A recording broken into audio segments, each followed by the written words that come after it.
Captain Thomas Reed stood at the viewport of the Pathfinder watching as the alien armada approached. The ships, dozens of them, moved in perfect formation, their hulls gleaming with a metallic blue sheen that seemed to absorb rather than reflect the light of the nearby star. "They're hailing us again, Captain," Lieutenant Anna King reported from her station. Her voice remained steady despite the tension that had settled over the bridge like a heavy blanket. Reed nodded. "Put them through." The view screen flickered to life, revealing the angular face of Commander Vex. The alien's skin was pale gray, with intricate ridge patterns that served as both cultural identifiers and status symbols among the Tauran species. Human vessel Vex began, his translator rendering his clicks and whistles into flat, emotionless English. "Your presence in the path is unauthorized. You have ignored previous warnings. Prepare to be boarded or destroyed." Reed met the alien's gaze unflinchingly. "Commander, as I've explained, we were forced into the path by a quantum storm. We mean no trespass, but our drive system was damaged. We request time to effect repairs before departing." "The path is sacred to the Tauran Conclave," Vex replied. "Its coordinates are not to be recorded by outsiders. Your species was warned 50 of your years ago. The decision has been made." The transmission cut off abruptly. Reed turned to his crew. "Battle stations. Dr. Miller, what's the status on the drive?" Dr. Jack Miller looked up from his console, his weathered face grim. 3 hours minimum. The quantum coils were completely realigned by the storm. "We don't have 3 hours," First Officer David Parker observed quietly, nodding toward the tactical display where the alien ships were taking up attack positions. Reed knew Parker was right. The Pathfinder was an exploration vessel, not a warship. They had basic defenses, but nothing that could stand against a dedicated fleet. "What exactly is this path they keep mentioning?" asked King, her fingers flying across her console as she reinforced their shields. Miller frowned. "Based on our readings, it's some kind of spatial anomaly, a region where the fabric of spacetime is particularly thin.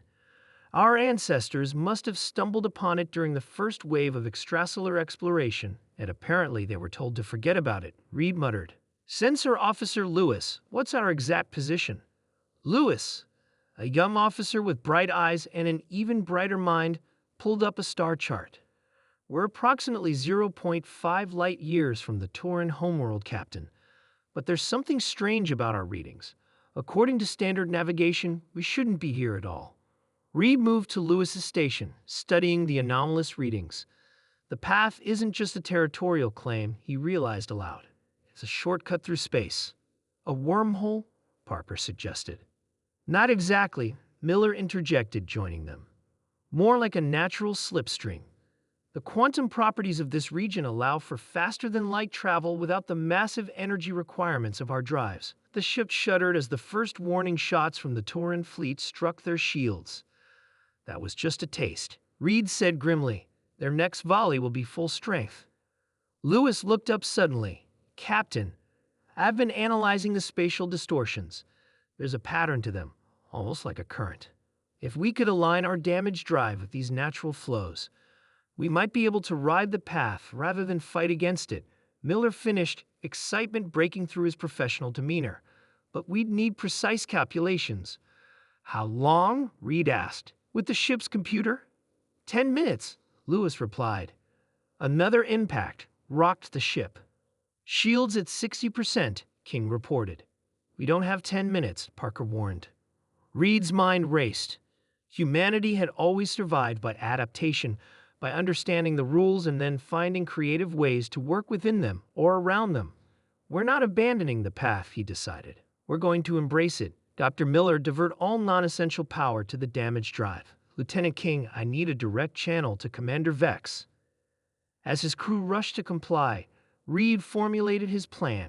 When Vex's face appeared on screen again, the alien commander seemed surprised by the human's calm demeanor. "Commander," Reed began, "you consider the path sacred. To violate it is taboo for your people." "This is correct," Vex replied cautiously. "What if I told you we've discovered how to navigate the path properly? That our intrusion was not an act of desecration, but a cosmic invitation. Vex's ridged forehead furrowed. Explain. Our scientists have analyzed the quantum signature of the path. We believe we can harmonize our technology with its natural flow, something our ancestors failed to understand 50 years ago. The alien was silent for several long moments. This is impossible. No species has mastered the path except the Taurans, and it took us millennia. Reed smiled slightly. Humanity has a gift for adaptation, Commander. Give us 30 minutes to demonstrate. Behind him, Miller and Lewis worked frantically at their stations, reprogramming the damaged drive to interact with the unique quantum properties of the path. After what seemed an eternity, Vex responded, "You have 30 of your minutes. If you attempt to flee or attack, you will be destroyed." The next half hour was the most intense of Reed's career. As Miller and Lewis completed their modifications, the bridge crew held their collective breath.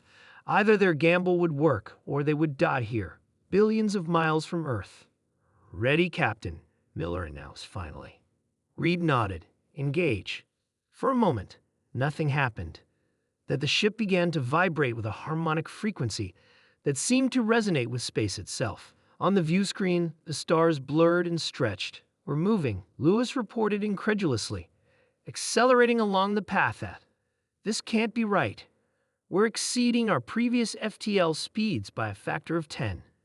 The Tauran ships hadn't fired, seemingly as stunned as the humans by this development. Commander Vex's transmission cut through their amazement. "Impossible," the alien stated, though there was a new tone in his voice, something like respect. "You have aligned with the path." Reed smiled. "It seems, Commander, that the path chose us as much as we chose it. Perhaps there's room for more than one species on this road through the stars." The lesson was clear. When faced with an impassable obstacle, humanity didn't turn back.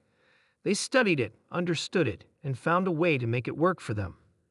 That was why you never abandoned the path, because sometimes the path itself was the answer.